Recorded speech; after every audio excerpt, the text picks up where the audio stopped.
the subject of the Talmud is possibly one that the best way to deal with is to jump into it. In historical times, the Talmud has been referred to as the sea of the Talmud. The best way to learn to swim is not just walking around the coast, but jumping into it.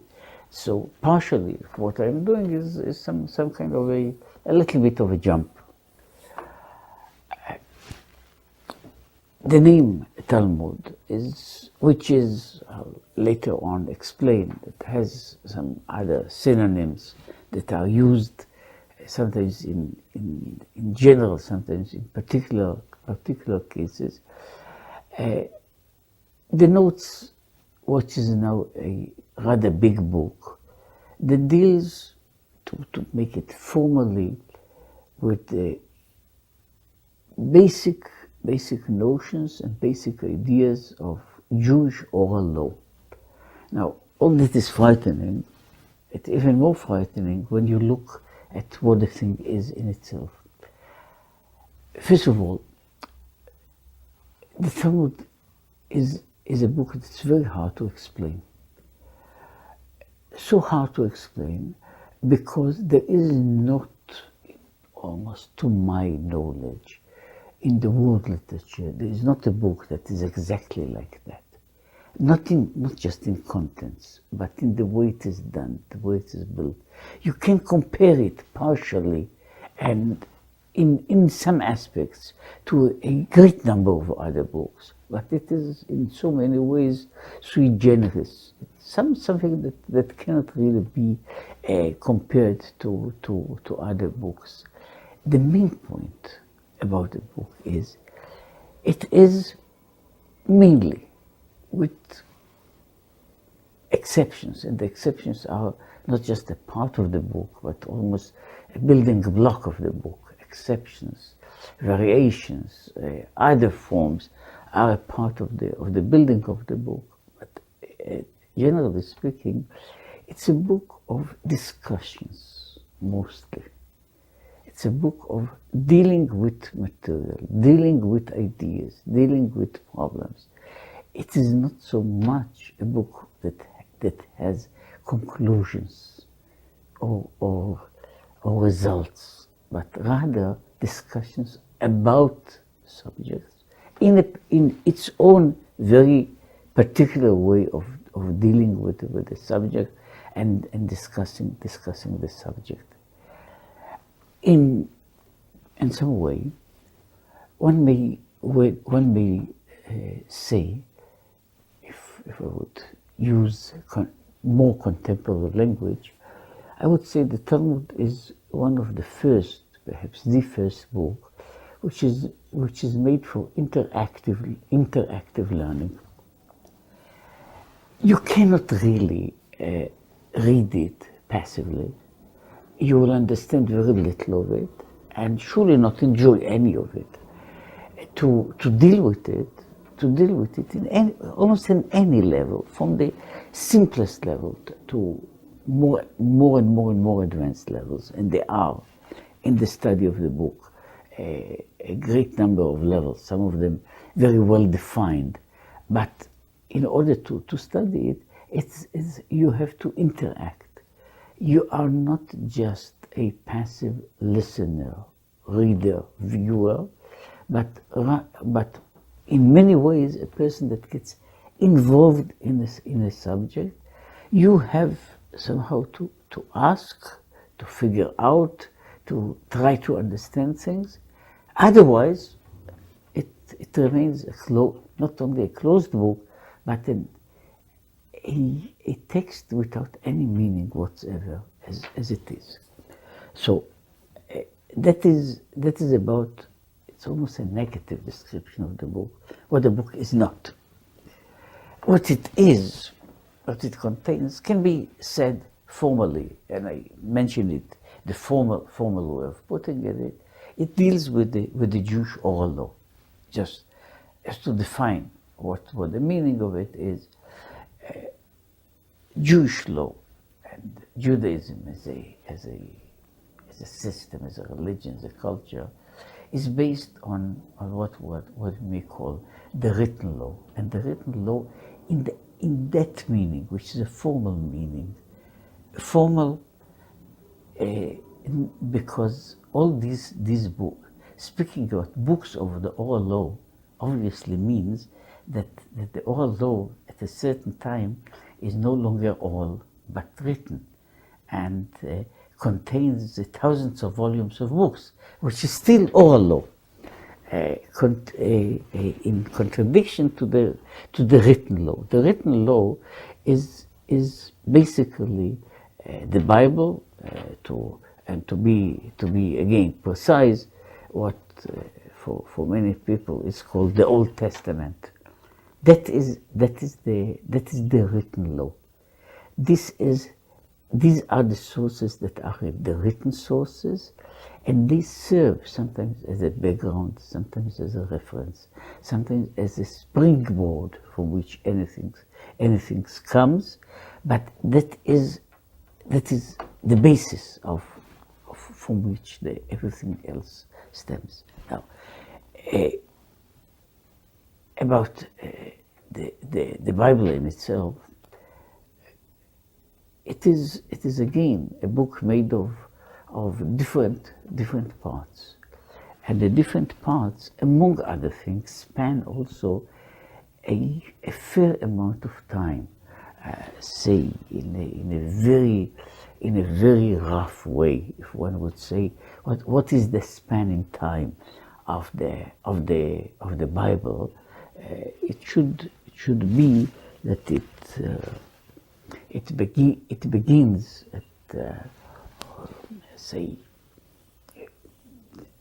generally speaking, 15th century BCE, and it goes on to the, say, about second, third century, again, before the Common Era.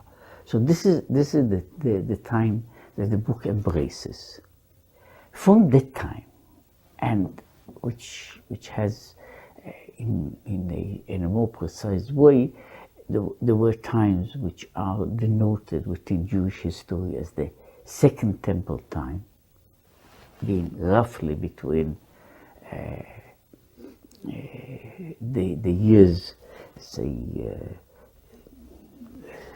about 600 BCE to 70 after the Common Era. That the Bible was not a book to put on somebody's shelf, but a book of life.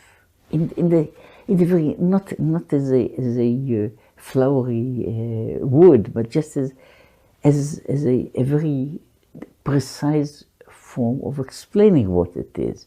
It was a book of life because it gives you instructions that people supposedly obeyed. So when it says, "Thou shalt," it means that you jump and do it.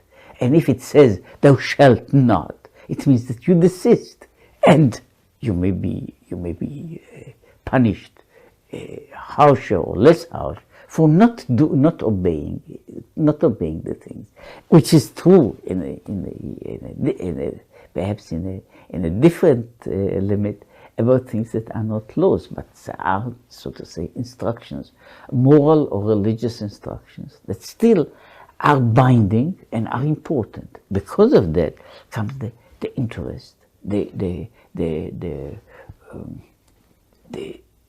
attempt to find out all the meanings, every meaning, as much as possible. Again, if I'm speaking about instructions, there are instructions and instructions. If I'm dealing with a toy, the instructions are not that important. If I'm dealing, for example, with something that is, say, it's a bomb or a car, then the instructions become very, very much important, because I have to deal with them, and my understanding of them becomes essential. See, if there is the instruction, there is pull lever A, and I'm not sure where level A is, I'm sometimes in great danger, and sometimes nothing will happen. So remembering what is what is the meaning of each term, and the interaction of those terms. That is basically what people do when they transmit knowledge, which is done any time and every time.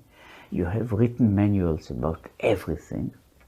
These written manuals, so many times, are accompanied in real life by somebody that is teaching you, helping you to fill in the gaps between the points. So in a certain way, if one would put it, who is the first sage, as we call reverently sometimes, with those people who are the heroes of the oral law, in a strange way, but basically true. The first of the sages is Moses, because Moses has to do with his giving of a written law, has to do simultaneously also some kind of explaining what does it mean.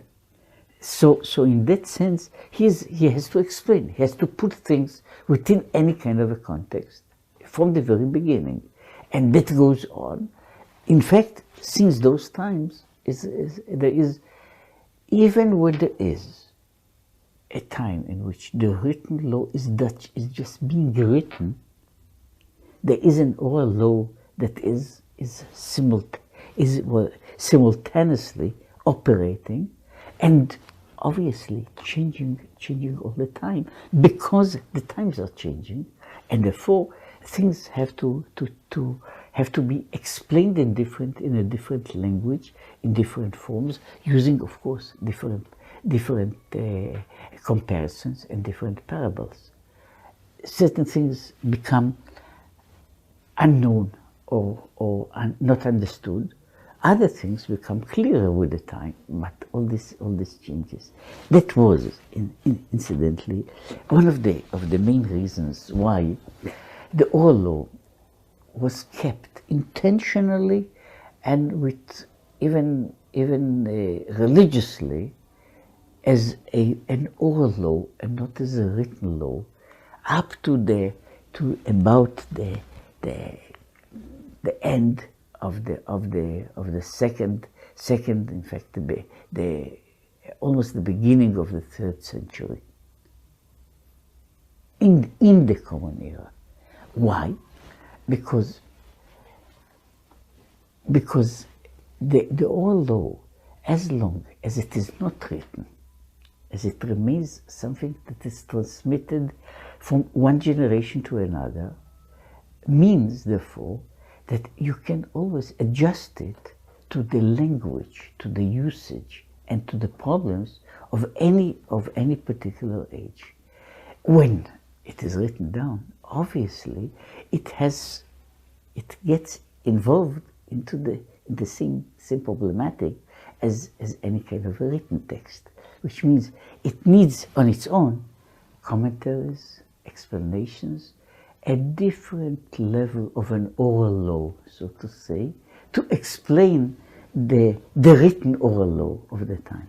So that is what oral law is all about, Talmud is all about, which is I'm taking the text of the written law and somehow trying to deal with it, to make it alive. In that sense, that is so one of the keys to understand the Talmud as a book, because it has a purpose, and of trying to explain in I would say in a stream, in a movement, a stable text.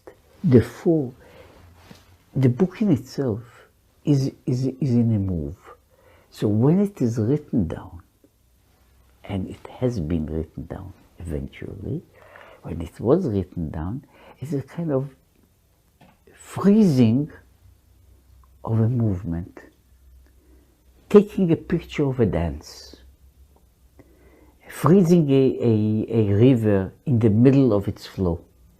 So you have all the ripples out there, all the half tones still remain there, and that's what makes the book, on one way, far more fascinating.